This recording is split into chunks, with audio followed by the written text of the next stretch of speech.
Violence escalating on the streets of Iran as protests enter their third month. Police crackdowns becoming more brutal. Videos posted on social media show a crowd inside a packed subway station fleeing security forces as they open fire with metal pellets. People panicked, rushing for the exits as officers keep shooting. In another video, police are seen storming one of the trains, beating protesters who tried to escape through the subway.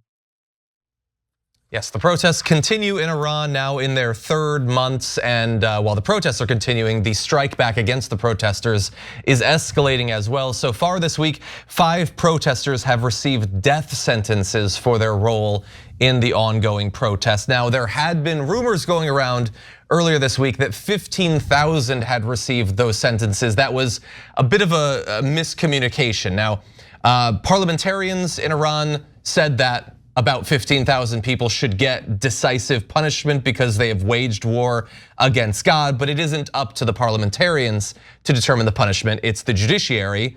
But in 5 cases so far, they are agreeing with the parliamentarians. And they've said that these rioters hit and killed a policeman with their car in one case. The second possessed a knife and a gun. The third blocked traffic and caused quote unquote terror. The fourth was convicted of a knife attack. All of that information, of course, is coming from the Iranian government, and so you can choose to make the questionable decision of trusting literally any of that if you'd like.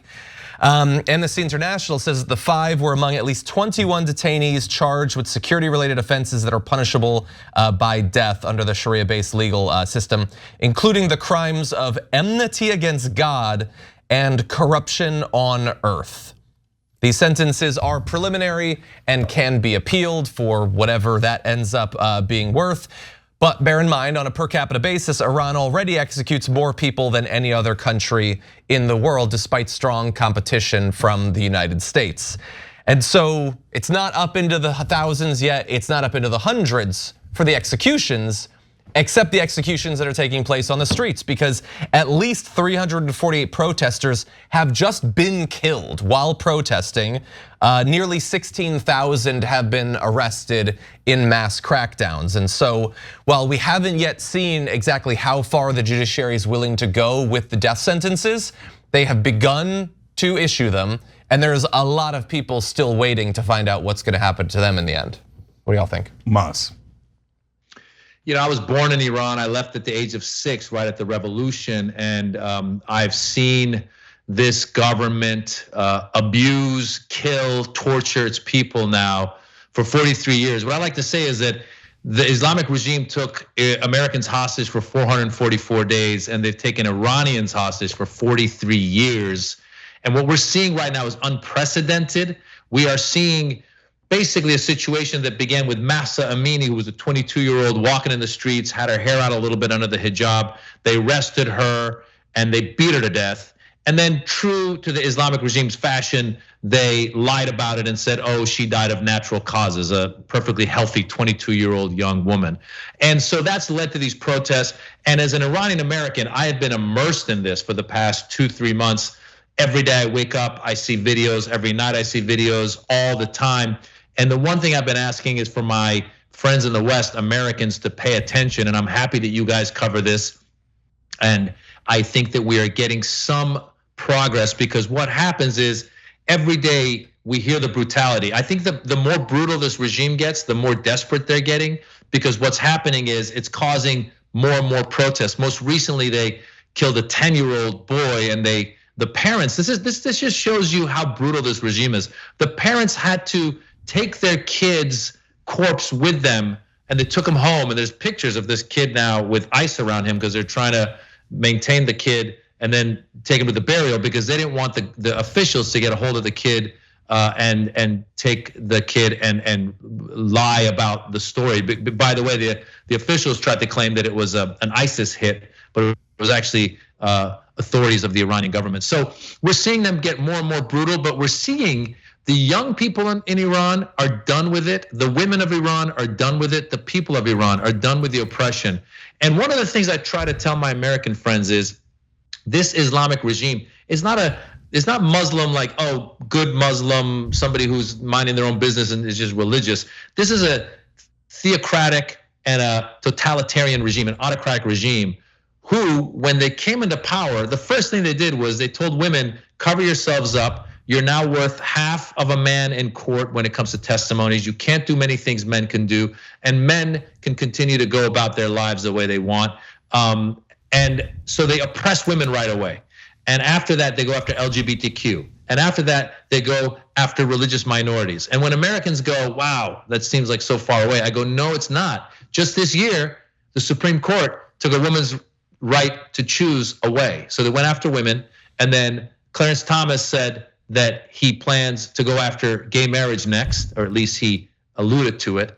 And who they go after next is religious minorities. So I'm here to tell you that Iran is a cautionary tale, and you should support the people of Iran in their fight for democracy and freedom. And at the same time, watch your own back and don't let people like the Herschel Walkers and the Marjorie Taylor Greens and the Lauren Boeberts and the others who want to instill religion into politics to do it. Because if they do, this will be a handmaid's tale, and you'll be thinking, I remember when Maz was on TYT before he went to political prison in the US for talking against the Christian Republic of America. Yeah, so I want to build off a couple of things that Maz said. I like the way you framed it. In fact, I bet you that if you told Republican voters, can you believe that Iran is so oppressive that recently their courts took away a woman's right to control her own body? That they'd be like, oh, that's outrageous. Should we attack Iran? Well, we probably should, right? Oh, just kidding, that wasn't Iran, that was America. Like, they won't even get it. I swear to God, they won't get it. So be careful of what we judge there for fear that it might come here, right? So you should be on guard in both cases. Now, when it comes to Iran, I'm gonna say thank God we didn't attack them. The idiot right-wingers, including Donald Trump by killing Soleimani, their top general, was instigating towards a war. Now, why do I say that? Because 2/3 of Iran is under 30 years old. They don't remember the corruption of the Shah. All they remember is the corruption of the mullahs. And they hate the mullahs. They hate how oppressive it is. If we had dropped one bomb on Iran, they would have all turned against us and in favor of their own government. That's how bombing works. And so the neoconservatives are so dumb. They're so dumb. And that's why, thank God we didn't listen to them. The peace treaty that Obama made with Iran was the best thing that ever happened. Trump was a moron for taking it away. By the way, Biden said, now it's too late. Now you can't negotiate with these guys in the middle of a rebellion/revolution, right? But he should have brought it back. He's an idiot for not doing that.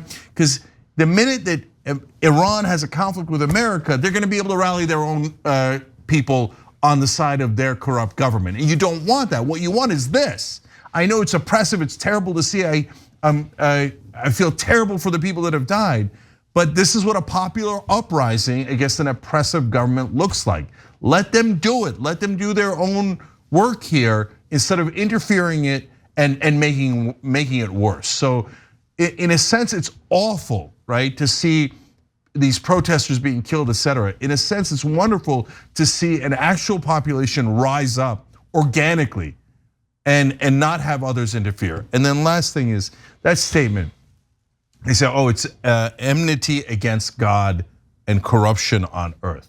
First of all, the Ayatollah and the Iranian Revolutionary Guard and all the powerful people in Iran's government, they're corruption on earth. They steal almost all of Iran's money and they put it in their pockets. Are they alone in doing that? No, tons of politicians all across the world steal the money of their citizens and put it in their pockets, let alone Donald Trump over here funneling the money to his own properties, etc., etc. But do the mullahs do that? 100%. They are the corruption. And enmity against God, these folks are all good Muslims, okay? They believe in God, they just don't believe in you. They don't believe that the Ayatollah is like, oh, I just talked to Allah the other day and he says I should get all the money. He says I should get all the power. And he says I should kill you every once in a while if you dare to disagree with me. Really, did he? Did he? Because I don't think he did.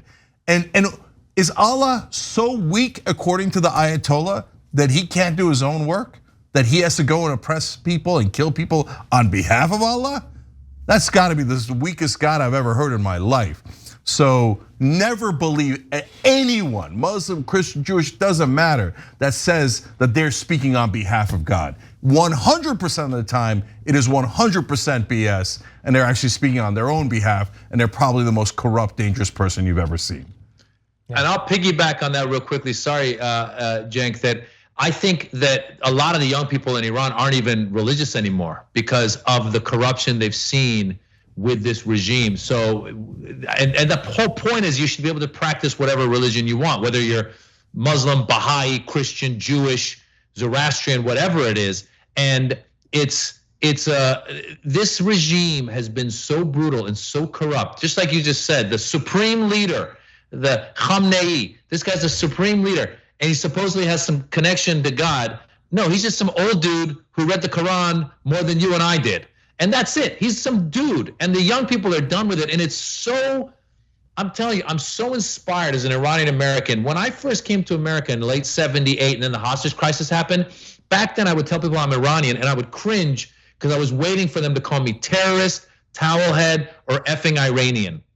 And I'm not kidding now, as a comedian recently, when I've gone on stage in front of an American audience and mentioned I'm from Iran and mentioned the women of Iran and the young people of Iran, American audiences have applauded. And I go, oh my gosh, the revolution's already happening, which is the image of Iranians in the West has already started to change. And the fact that people are distinguishing between the Islamic regime and the people of Iran. Somebody said this, Nazanin Bonyadi, my friend who's an actress and a human rights activist, she said, it's not the Islamic Republic of Iran, it's the Islamic Republic versus Iran.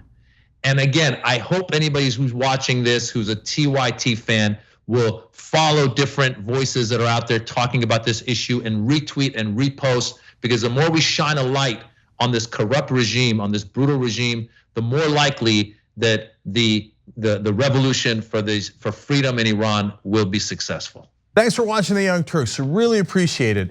Another way to show support is through YouTube memberships. You'll get to interact with us more. There's live chat emojis, badges.